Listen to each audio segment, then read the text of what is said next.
हरे Krishna, good morning everyone.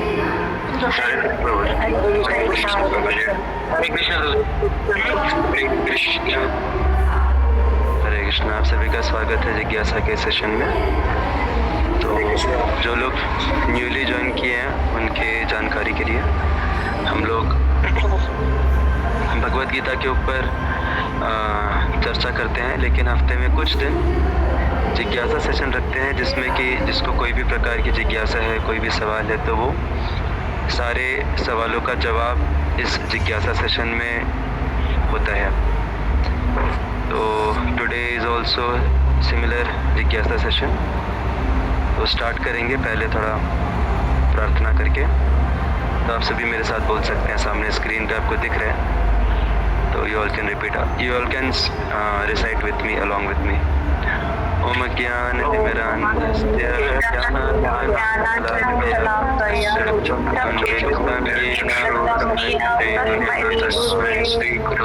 नमः ओम विष्णुपादाय कृष्णप्रेष्ठाय भक्तले श्रीमते भक्तिवेदांत स्वामिनिति नामिने नमस्ते सारस्वते देवे गौरवाणी प्रचारिणे निर्विशेष शून्यवादी पाश्चात्य देशधारिणे जय श्री कृष्ण चैतन्य प्रभु नित्यानंद प्रिय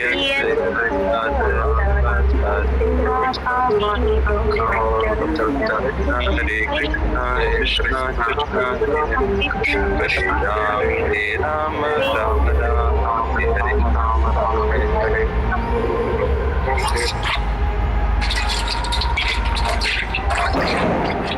हरे कृष्णा।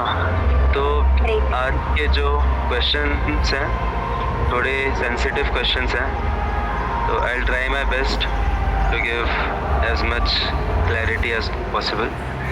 लेकिन आप सबसे रिक्वेस्ट है कि आप लोग भी कृपया ध्यान से सुनिए, क्योंकि कई बार कैसे रहता है, जब हम ध्यान से नहीं सुनते तो हो सकते हैं कि हम मिस इंटरप्रेट कर दें, कुछ डिटेल्स को नज़रअंदाज करके रॉन्ग परसेप्शंस डेवलप हो जाएं हमारे माइंड में। तो इसीलिए सबसे विनती है, जितना हो सके ध्यान से सुनिए। और अगर कोई भी प्रकार का प्रश्न आता है, कोई भी चीज़ अगर आपको लगती है कि ये थोड़ा सा अटपटा लग रहा है, थोड़ा ये प्रॉपर नहीं लग रहा, तो यू हैव फुल फ्रीडम। आप you can raise your hand and you can write, that time only you can ask also. तो पॉइंट इज़ कि सब कुछ क्लियर करके अच्छे से लीजिए, डोंट कीप एनी लैकिंग्स जिसकी वजह से कुछ रॉन्ग परसेप्शंस डेवलप हों। Okay, so all of you are with me, ready? Yes. Okay, so just I'll quickly share my screen and then we'll begin.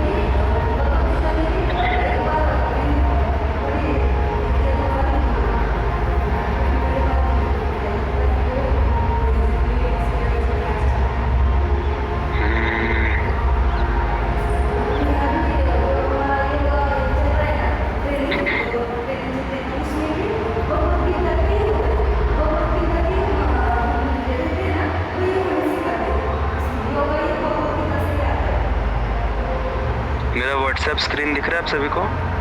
WhatsApp window? No. अच्छा, नहीं दिख रहा।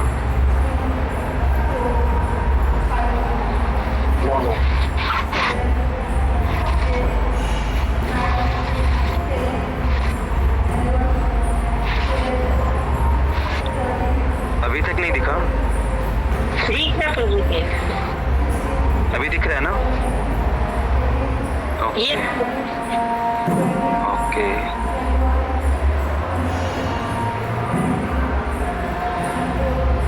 या तो पहला सवाल है,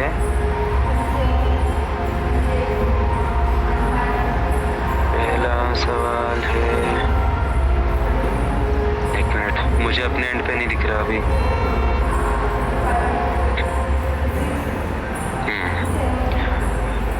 तो द्रौपदी से रिलेटेड जो सवाल था वो हमने ऑलरेडी कल डिस्कस किया था इवनिंग वाले सेशन में, so will not go into that. I will go to the next one which was asked by Amisha Mata ji. If our real identity is the soul, as explained in the Bhagavad Gita, then how should society redefine empowerment for women beyond physical और social roles? तो ये बहुत ही महत्वपूर्ण सवाल है और थोड़ा sensitive भी है। तो बेसिकली इसमें दो पार्ट्स हैं। पहला तो है कि हमारा ओरिजिनल रियल आइडेंटिटी है कि हम ये शरीर नहीं है, हम आत्मा हैं। सभी को convince all of you are convinced that we are not this body, we are soul, at least बुद्धि के स्तर पे। साक्षात्कार कितना है वो तो अलग बात है, लेकिन बुद्धि के स्तर पे हमें एटलीस्ट पता होना चाहिए कि हम ये शरीर नहीं है, हम आत्मा हैं। तो कैसे आप इसको समझ सकते हैं कि हम ये शरीर नहीं है, हम आत्मा हैं? How can you prove it? Can anyone prove it that we are not this body, we are soul? Logically difference between dead body and living body. या एक समय के बाद जो शरीर है वो यहीं रह जाता है, लेकिन आत्मा कहीं और चले जाती है। तो अगर हम ये शरीर होते तो फिर तो हमारा एग्जिस्टेंस ख़त्म हो जाना चाहिए, लेकिन लोग क्या बोलते हैं, चल बसे मतलब अभी इधर थे, अभी कहीं और चले गए। तो कौन चले गए? तो वह आत्मा चली गई। और अगर हम ये शरीर है तो शरीर तो उधर ही पड़ा रहेगा, शरीर के सारे केमिकल्स उधर के उधर ही हैं। तो साइंटिस्ट को बोलना चाहिए कि आप क्या करो, सारे केमिकल्स तो हैं ही उधर, वापस से ज़िंदा कर दो आप व्यक्ति को। लेकिन क्या ये संभव है? नहीं, क्योंकि जो मेन पर्सन है वो चले गया है। तो ये जो शरीर है ये सिर्फ एक बाहरी कपड़े की तरह है। जैसे हम कपड़ा बदलते हैं वैसे आत्मा शरीर बदलती है अलग अलग समय पे। और बहुत कुछ हमने डिस्कस किया है इसके ऊपर, पहले भी कई बार डिस्कस किया। अगर किसी को और जानकारी प्राप्त करनी है कि कैसे हम ये शरीर नहीं है, हम आत्मा है, तो पर्सनली बाद में भी डिस्कस कर सकते हैं। तो एक बार श्रील प्रभुपाद को उनके कुछ शिष्याएं थी, उन्होंने पूछा था कि प्रभुपाद, हमने ऐसा सुना है कि ऐसा बोला जाता है कि जो स्त्रियां होती हैं उनमें बुद्धि कम होती है, ऐसा बोला जाता है। तो क्या आप भी मानते हैं कि हम में बुद्धि कम है? क्योंकि हम भी स्त्री हैं। उनकी जो स्त्री शिष्याएं थी उन्होंने ये पूछा। तो क्या लगता है आपको श्रील प्रभुपाद ने क्या बोला होगा? कौन किस किस को लगता है प्रभुपाद ने नहीं बोला होगा? You can give a thumbs up. किस किस को लगता है हाँ बोला होगा? You can give a thumbs up. किस किस को लगता है नहीं बोला होगा? You can give a thumbs down.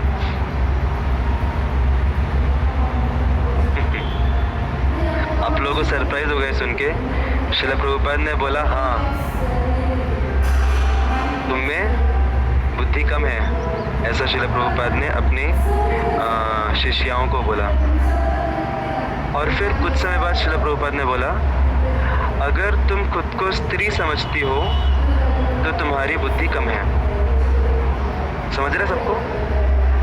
अगर तुम खुद को स्त्री समझती हो तो तुम्हारी बुद्धि कम है। और फिर श्रील प्रभुपाद ने आगे जाके बोला कि अगर कोई पुरुष, अगर कोई स्त्री का अपोजिट पुरुष होता है ना, अगर कोई पुरुष खुद को पुरुष समझ रहा है तो उसकी भी बुद्धि कम है। तो बेसिकली बुद्धि कम उसकी है जो खुद को शरीर मान रहा है और ये शारीरिक उपाधियों से खुद को आइडेंटिफाई कर रहा है। उसका जो अस्तित्व है वो शरीर के ऊपर निर्धारित करता है, उसकी बुद्धि कम है, चाहे वो स्त्री के शरीर में हो चाहे वो पुरुष के शरीर में हो।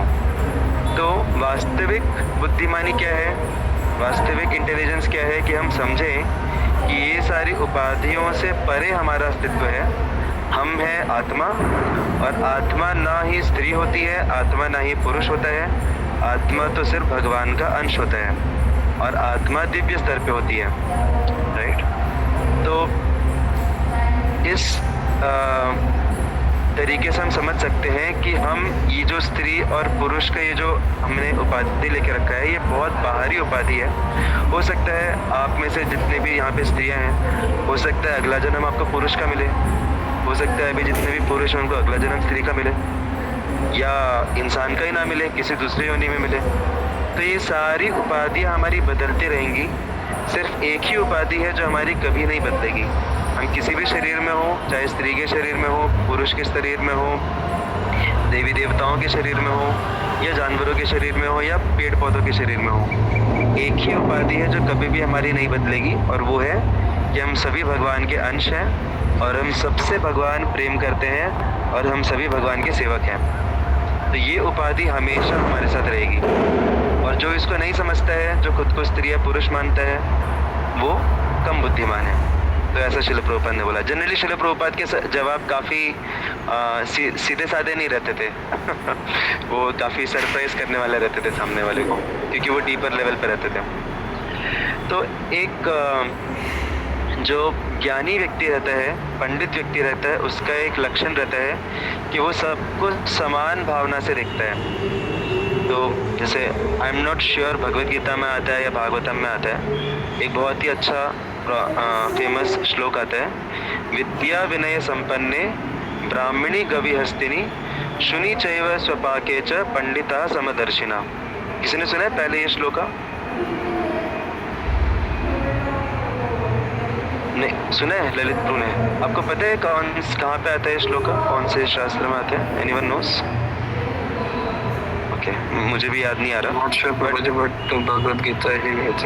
हाँ, शायद गीता में आता है। विद्या विनय संपन्ने, मतलब जो विद्या से भरा हुआ जो पंडित है, वो विद्या विनय संपन्ने ब्राह्मणी गवि हस्तिनी, वो ब्राह्मण को, गाय को,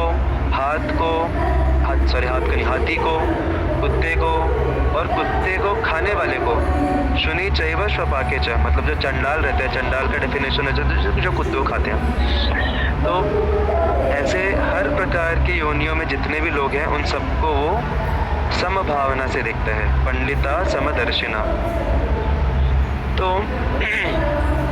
इसका मतलब कि जो पंडित है, जो एक्चुअल में पंडित का मतलब बाय द वे ये नहीं होता जो बहुत पूजा पाठ करता है, जो दिन भर आरती भजन कीर्तन करते रहता है, दैट इज़ नॉट पंडित। या फिर जो मंदिर में डोनेशन लेता है, दैट इज़ नॉट पंडित। पंडित का मतलब जो ज्ञानी पुरुष है, ज्ञानी व्यक्ति जो है, जिसको ज्ञान अच्छा है, प्रॉपर ज्ञान है शास्त्रों का, उसको पंडित बोलते हैं। तो जो पंडित रहता है वो सभी को समान भावना से देखता है। मतलब उसके सामने गाय हो या उसके सामने शेर हो। Okay, very good, thank you Lalit Prabhu. Bhagavad Gita में यस 5.18। तो जो पंडित है, जो ज्ञानी व्यक्ति है, उसके सामने गाय हो या उसके सामने शेर हो, उन दोनों को वो समान भावना से देखेगा।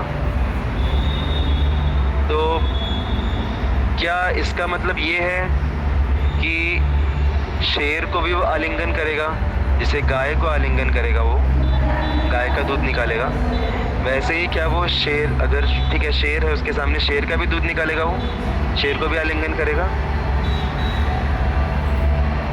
कि नहीं करेगा? ठीक है, चलो शेर नहीं है उसके सामने, शेरनी का दूध निकालेगा क्यों? आप लोग बोलेंगे अरे शेर है, शेर का कैसे दूध निकालेगा? No right.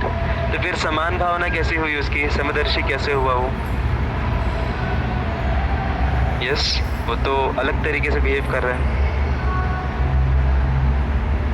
तो what is this meaning of समभावना? कोई बता सकता है? Anyone would like to share their thoughts? समभावना का अर्थ क्या होता है वास्तविक?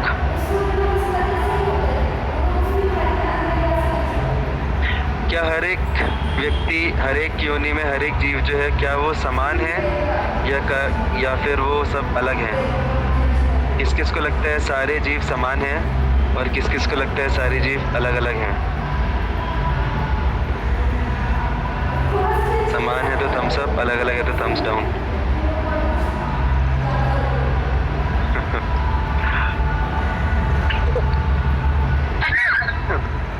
तो फिर करना चाहिए ना। आप लोग जितने भी लोग समान बोल रहे हो, आपके सामने अगर शेर आ जाए तो आपको उसको भी आलिंगन कर लेना चाहिए। यस वैष्णवी माता जी।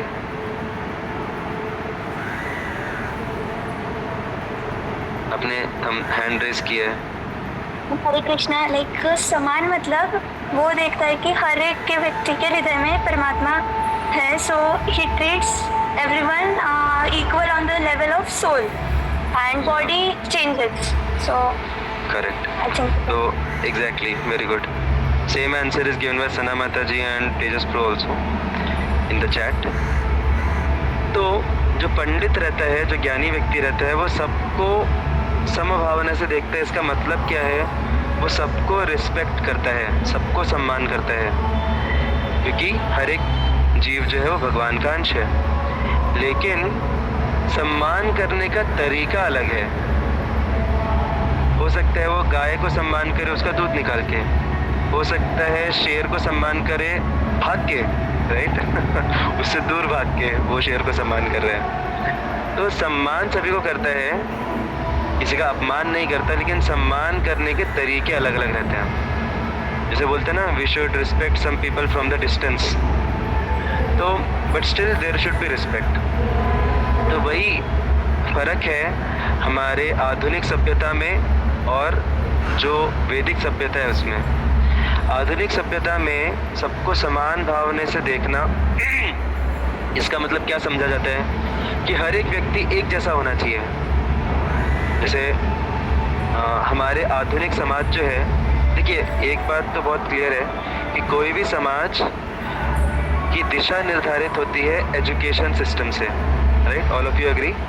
जैसा एजुकेशन सिस्टम रहेगा, जैसा शिक्षा प्रणाली रहेगी, वैसे ही समाज जाएगा उसी डायरेक्शन में. क्योंकि शिक्षा प्रणाली व्यक्ति को बचपन से एक दृष्टिकोण देती है दुनिया को देखने का, और उसी दृष्टिकोण को लेके फिर जब वो बड़ा होता है तो वो समाज की दिशा को निर्धारित करता है. तो जो हमारी आधुनिक शिक्षा प्रणाली है उसका अधिकांश पार्ट डेवलप हुआ है because of industrial revolution. Industrial revolution पता है सबको? What is meaning of industrial revolution? Industrial revolution मतलब औद्योगिकीकरण बोल सकते हैं शायद. कि पाश्चात्य देशों में एक समय था जब मास स्केल में प्रोडक्शन का नीड पड़ रहा था हर एक ऑब्जेक्ट का, और उसके लिए इंडस्ट्रीज बनाई गई थी. उसके पहले लोग अपने घर में चीज़ों को करते थे, घर में कुछ बना दिया या फसल उग गई, एक्स्ट्रा हो गया तो दूसरे को दे दिया. लेकिन मास स्केल में अगर प्रोडक्शन करना है तो उसके लिए एक इंडस्ट्री होनी चाहिए, एक सिस्टम बनना चाहिए. और उसकी वजह से फिर एजुकेशन सिस्टम भी काफ़ी हद तक मॉडिफाई किया गया. तो इंडस्ट्री में क्या होता है? इंडस्ट्री में हर एक प्रोडक्ट एक जैसा दिखता है. जैसे अभी ये बॉटल है, तो इंडस्ट्री में कैसा रहेगा? एक तरफ से मटेरियल जाएगा और पूरा एक कन्वेयर बेल्ट रहेगा, उसमें अलग अलग मशीन्स बनी रहेंगी. एक तरफ से मेटल को भेजा, दूसरी तरफ से मुझे बॉटल मिलेगी. और जितनी बार मुझे अगर 100 बॉटलें चाहिए तो एक तरफ से मटेरियल भेजते जाओ, दूसरी तरफ से मुझे 100 बॉटलें मिलेंगी, सब एक जैसी मिलेंगी. तो इसको बोलते हैं इंडस्ट्री, सब एक जैसे रखना. तो उसी प्रकार से हमारा एजुकेशन सिस्टम भी है आज का, कि हर एक व्यक्ति एक जैसा होना चाहिए.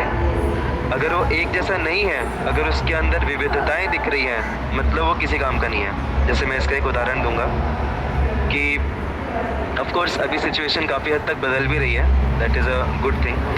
But in general schools colleges में क्या होता है कि अगर बच्चा इस सब्जेक्ट में पास नहीं हो रहा है, इस सब्जेक्ट में अगर उसके मार्क्स नहीं आ रहे हैं, अगर वो डॉक्टर नहीं बन पा रहा है, अगर वो इंजीनियर नहीं बन पा रहे हैं, तो इसका मतलब क्या है? इसका मतलब वो यूज़लेस है, इसका मतलब वो ज़िंदगी में कुछ नहीं कर सकता, ऐसा बोला जाता है. लेकिन ये नहीं समझा जाता कि हो सकता है भले वो ये चीज़ ना कर पा रहा हो, लेकिन उसका टैलेंट किसी और चीज़ में हो, राइट? जस्ट क्योंकि वो ये चीज़ नहीं कर पा रहा है, इसका मतलब वो किसी काम का नहीं है. तो ये बहुत ही संकुचित चेतना है, ये बहुत ही नैरो माइंडेडनेस है. हो सकता है वो व्यक्ति, जो बच्चा है, वो स्पोर्ट्स में उसका इंटरेस्ट हो, स्पोर्ट्स में हो सकता है उसका बहुत भगवान ने उसको स्पोर्ट्स के लिए कैपेबिलिटी दी हो. तो वैदिक सभ्यता में हर एक व्यक्ति के इंडिविजुअलिटी को रिस्पेक्ट किया जाता था, क्योंकि हर एक व्यक्ति शारीरिक रूप में अलग है. भले ही आत्मा सबके अंदर सिमिलर है, लेकिन शरीर सबका अलग है, मन सबका अलग है. कोई भी दो व्यक्तियों का शरीर और मन एक जैसा नहीं है. तो हम ऐसा नहीं बोल सकते कि समभावना शरीर के स्तर पे होनी चाहिए। बेसिकली डिफरेंस क्या हो रहा है, आधुनिक सभ्यता में समभावना शरीर के स्तर पे मानी जा रही है। शरीर के स्तर पे हर एक व्यक्ति एक जैसा होना चाहिए, right, that is one difference. लेकिन वैदिक सब, मेरी आवाज़ सबको आ रही है ना, बीच में ब्रेक तो नहीं हो रही? Yes, प्रभु।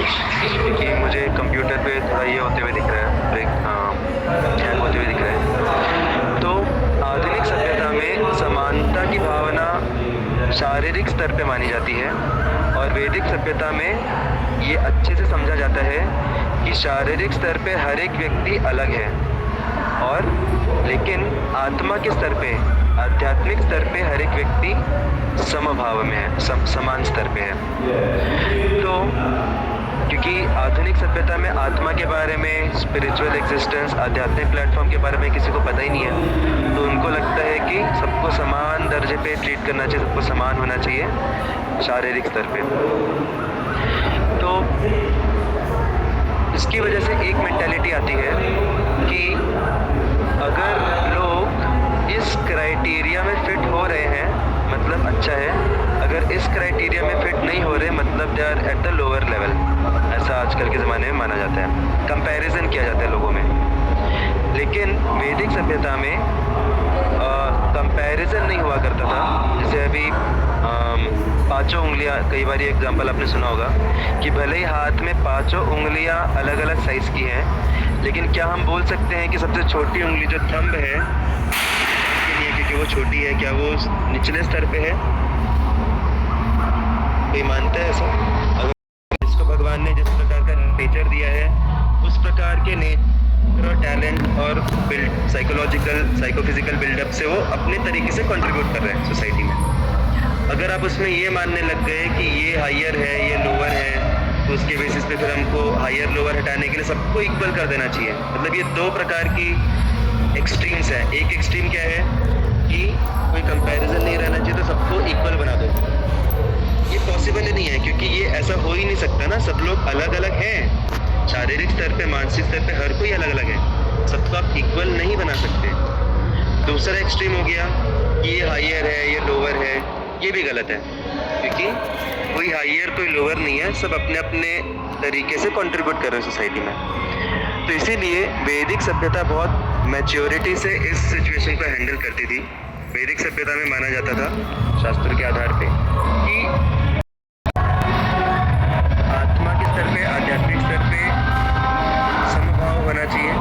समभाव का मतलब क्या है, हमें समझना चाहिए कि हर एक व्यक्ति के अंदर पोटेंशियल है, चाहे वो किसी भी योनि में हो, किसी भी प्रकार के शरीर में हो, क्योंकि वो भगवान का अंश है, तो उसके अंदर पोटेंशियल है कि वो पूरे दुनिया के लिए बहुत बड़ा कंट्रीब्यूशन कर सकता है।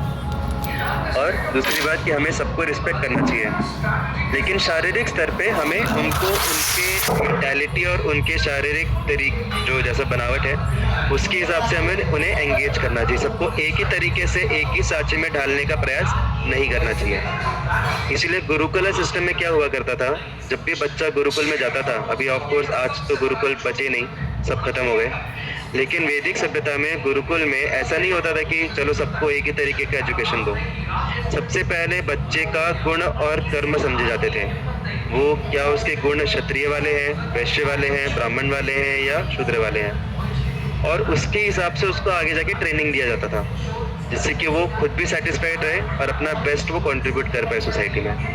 तो गुरुकुल में ऐसा एक जैसा एजुकेशन नहीं दिया जाता था जैसे आजकल के ज़माने में होता है। तो यहाँ तक सबको क्लियर है कि डिफरेंस भी है शारीरिक स्तर पे, लेकिन उन डिफरेंसेस का हमें रिस्पेक्ट करना है, क्योंकि आत्मिक स्तर पे everyone is on equal level. तो in short this is the understanding. अभी बात आती है वुमेन एम्पावरमेंट की beyond physical and social rules. तो यहाँ पे हमें पहली बात समझनी चाहिए कि एम्पावरमेंट का मतलब क्या होता है। कोई बता सकता है what is the meaning of empowerment? इसको हिंदी में क्या बोलते हैं एम्पावरमेंट को?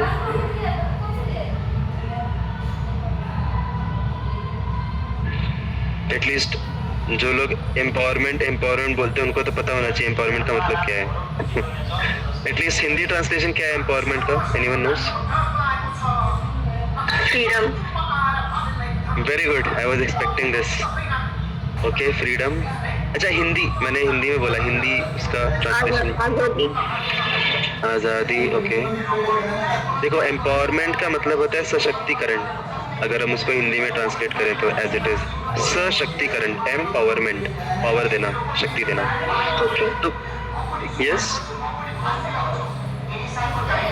ओके एनीवेज, तो कई बार ये जो टर्मिनोलॉजी है एम्पावरमेंट की, ये कॉर्पोरेट सर्कल में भी यूज़ किया जाता है, इंस्टीट्यूशंस में भी यूज़ किया जाता है। जैसे किसी व्यक्ति को ट्रेनिंग दिया जाता है और ट्रेनिंग के बाद उसको एम्पावरमेंट दिया जाता है, उसको प्रोजेक्ट दिया जाता है कॉर्पोरेट में या फिर किसी भी इंस्टीट्यूट में। तो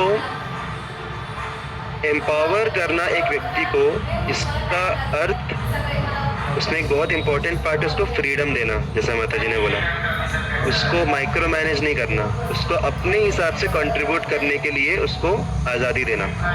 this much is clear with everyone. सशक्तिकरण मतलब, सशक्तिकरण करना मतलब कि उसको आज़ादी देना कि वो अपने स्वच्छंद तरीके से वो कंट्रीब्यूट करे सोसाइटी में। लेकिन क्या एम्पावरमेंट का मतलब सिर्फ फ्रीडम होता है या कुछ और भी होना चाहिए फ्रीडम के साथ साथ? जैसे अगर कॉर्पोरेट सर्कल में देखा जाए या किसी भी इंस्टीट्यूशन में देखा जाए, फ्रीडम देने से पहले क्या होता है? आत्मविश्वास। ओके आत्मविश्वास, ठीक है, बट फ्रीडम देने से पहले क्या दिया जाता है एग्जैक्टली? रिस्पॉन्सिबिलिटी एंड ज्ञान दिया जाता है, बहुत इंपॉर्टेंट चीज़ बताया। तो एम्पावरमेंट, सशक्तिकरण का मतलब होता है व्यक्ति को ट्रेन करना, व्यक्ति को ज्ञान देना सही तरीके से, एजुकेट करना, बेसिकली व्यक्ति को एजुकेट करना, और एजुकेट करके फिर व्यक्ति को फ्रीडम देना कि वो उस एजुकेशन को यूटिलाइज कर पाए सही तरीके से सोसाइटी के कंट्रीब्यूशन के लिए। तो ये दोनों एस्पेक्ट्स इंपॉर्टेंट हैं। अगर सिर्फ आपने फ्रीडम दे दिया किसी को, तो हो सकता है वो फ्रीडम को खुद के लिए और समाज के लिए वो मिसयूज करे और खुद को भी हानि पहुंचाए, समाज को भी हानि पहुंचाए। तो एम्पावरमेंट का मतलब, सशक्तिकरण का मतलब सिर्फ फ्रीडम नहीं होता, सिर्फ आज़ादी नहीं होती। और ये आज के ज़माने में कई बार मिसअंडरस्टैंड किया जाता है कि सशक्तिकरण करना, एम्पावरमेंट देना मतलब फ्रीडम दे देना, बस नहीं। बट फ्रीडम के साथ साथ उसको एजुकेशन भी होनी चाहिए। तभी एजुकेशन, जैसे मैंने बोला कि आधुनिक सभ्यता में एजुकेशन का जो अर्थ है वो काफ़ी बदल दिया गया है, क्योंकि एजुकेशन जो है सिस्टम वो इंडस्ट्रियल रिवॉल्यूशन की वजह से बना है। तो लोगों को लगता है कि एजुकेशन का मतलब होता है कि सबको सिर्फ कोडिंग आनी चाहिए, सबको कोडिंग आनी चाहिए, सबको सर्किट्स के बारे में पता होना चाहिए, सबको गियर्स के बारे में पता होना चाहिए। अगर किसी को ये सब टेक्निकल चीज़ें पता है मतलब वो एजुकेटेड है। लेकिन जीवन के बहुत सारे ऐसे पहलू हैं जो कि इस मॉडर्न एजुकेशन में कवर नहीं किए जाते। कोई बता सकता है ऐसे जीवन के कौन से महत्वपूर्ण पहलू हैं जो कि हम स्कूल्स कॉलेजेस में नहीं सीखते, हमको उसका एजुकेशन नहीं दिया जाता? कोई बता सकता है? Very good, highs and lows, values का नहीं दिया जाता एजुकेशन। ऑफ कोर्स आजकल वैल्यू एजुकेशन ऐड किया जा रहा है, बट आई डोंट नो कितना उससे वैल्यू एडिशन हो रहा है, I don't know. Emotional intelligence, amazing, very good. क्या सही कार्य है, क्या गलत कार्य है, और बहुत सारे ऐसे स्किल्स हैं जैसे घर को कैसे मैनेज करना, एक अच्छा परिवार कैसे संभालना, समाज के लिए एक अच्छा संस्कार, सही संस्कार, या वेरी गुड। संस्कारों के बारे में एजुकेशन नहीं होता। तो जब हम बोल रहे हैं कि फ्रीडम देने से पहले एजुकेशन जरूरी है, yes very good, relationship management, तो फ्रीडम देने से पहले एजुकेशन जरूरी है। तो अगर एजुकेशन प्रॉपर नहीं हो रही है तो फिर फ्रीडम भी प्रॉपरली यूटिलाइज नहीं कर पाएंगे लोग। तो इसीलिए पहले एजुकेशन सही प्रकार से देनी चाहिए। तो वैदिक सभ्यता में क्या होता था, जैसे मैंने बोला कि वैदिक सभ्यता में किसी को भी निचले दर्जे का नहीं माना जाता था, किसी को भी ऊंचे दर्जे को नहीं माना जाता था, सबको अपने अपने तरीके से कंट्रीब्यूट करने के लिए एनकरेज किया जाता था। तो इसीलिए वैदिक सभ्यता में इन सब चीज़ों का भी एजुकेशन दिया जाता था, रिलेशनशिप्स हैंडल करना, इमोशनल इंटेलिजेंस, क्योंकि एटलीस्ट मैंने सुना है, I don't have any I can't say, I don't have any conviction, or basically I am not the person to say with a realization, but ऐसा मैंने सुना है कि women have more developed emotional intelligence. They are more capable of handling emotions, and एक अच्छा समाज buildup करने के लिए सबसे ज़्यादा महत्वपूर्ण योगदान महिलाओं का होता है। इसीलिए आप शास्त्रों में भी देखेंगे, भगवत गीता में एक बार भी कृष्ण ने अर्जुन को पांडुपुत्र नहीं बोला।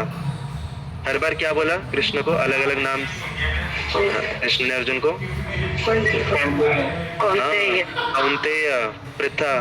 पार्थ, मतलब वो ऐसा बोल रहे हैं कि अरे तुम कौन्तेय हो कि तुम ऐसा कैसे बिहेव कर रहे हो, तुम कुंती के पुत्र हो, कुंती इतनी महान है, तुम ऐसे कैसे बिहेव कर रहे हो, पृथा जो इतनी महान है, तुम ऐसे कैसे बिहेव कर रहे हो। इसी प्रकार से कृष्ण को खुद को मैक्सिमम ज़्यादातर जाना जाता है किस नाम से? यशोदा नंदन, देवकी नंदन, राइट। तो बहुत सारे ऐसे उदाहरण हैं। वैदिक सभ्यता में किसी भी बच्चे को माँ के नाम से ज़्यादा जाना जाता था। आजकल सरनेम पिता का लगता है, लेकिन वैदिक सभ्यता में माँ के नाम से ज़्यादा जाना जाता था क्योंकि समाज बनता है लोगों से, और लोगों को कौन बनाता है? लोग कहाँ से आते हैं? महिलाओं से आते हैं। और लोगों का जो कैरेक्टर है, जो भी उनके अंदर वैल्यूज़ रहती हैं, वो अपब्रिंगिंग से आती हैं, और अपब्रिंगिंग में बहुत महत्वपूर्ण योगदान रहता है माँ का।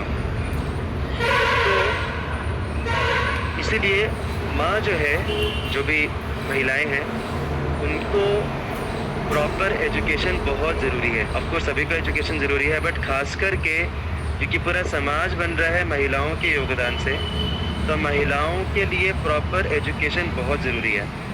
And that proper education means कि टेक्निकल नॉलेज भी होना, जिससे वो इन सब चीज़ों को हैंडल कर पाएँ टेक्निकली। जैसे आजकल के ज़माने में इट्स अ फाइनेंशियल नीड कि फैमिली लाइफ में हस्बैंड को भी काम करना पड़ता है, माता जी को भी काम करना पड़ता है, दोनों को काम करना पड़ता है। तो they should be knowing technical skills also, but along with that ये जो बाकी के स्किल्स हैं ये भी बहुत इंपॉर्टेंट है। घर को कैसे मैनेज करना, सबको साथ में लेके रिलेशनशिप में कैसे आगे बढ़ना, अच्छा वैल्यूज़ कैसे देना बच्चों को, और बहुत सारी चीज़ें इसके अंदर अभी मुझे ज़्यादा पता नहीं है। All the Mata ji in the group they know better कि कितना कुछ उसमें ये लगता है, घर को संभालने में, घर को आगे बढ़ाने के लिए कितना मेहनत लगता है। तो बेसिकली द पॉइंट इज़ कि अगर कोई ऐसा सोचता है कि कोई अगर महिला है जो कि जॉब करती है तभी वो सम्माननीय है, अगर कोई होम मेकर है, अगर कोई हाउसवाइफ है तो वो तो ऐसे ही, वो तो ऐसे ही कर रही है।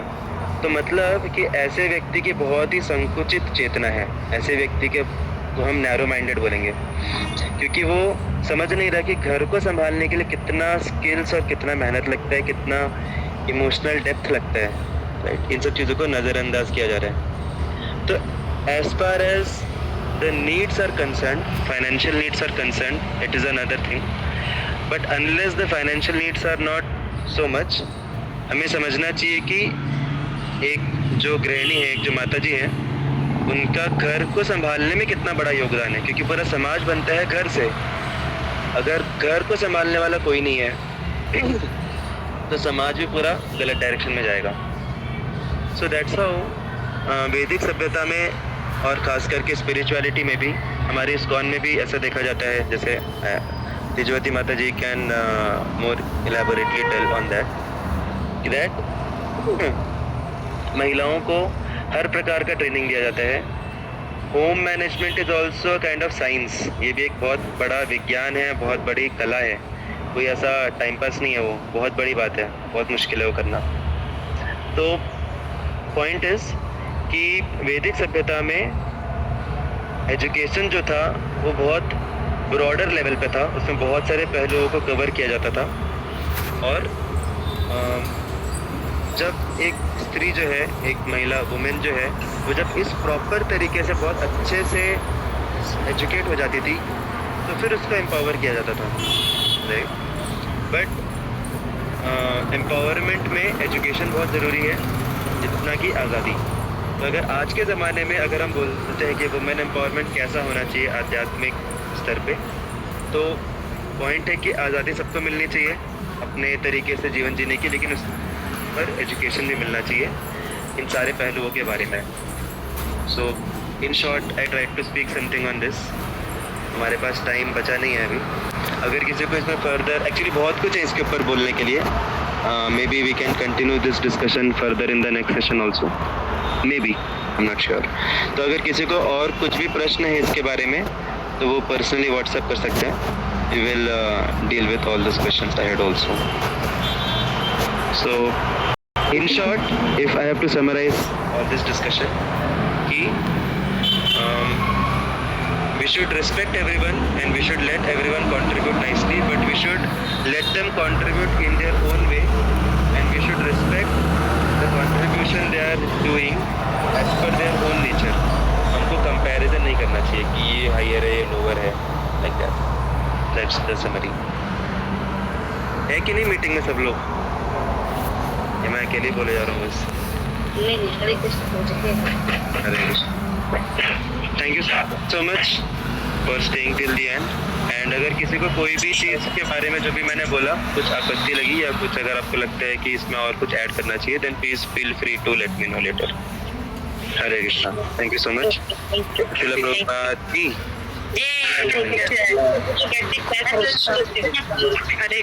हरे कृष्णा हरे कृष्ण कृष्ण हरे हरे, हरे राम राम राम राम.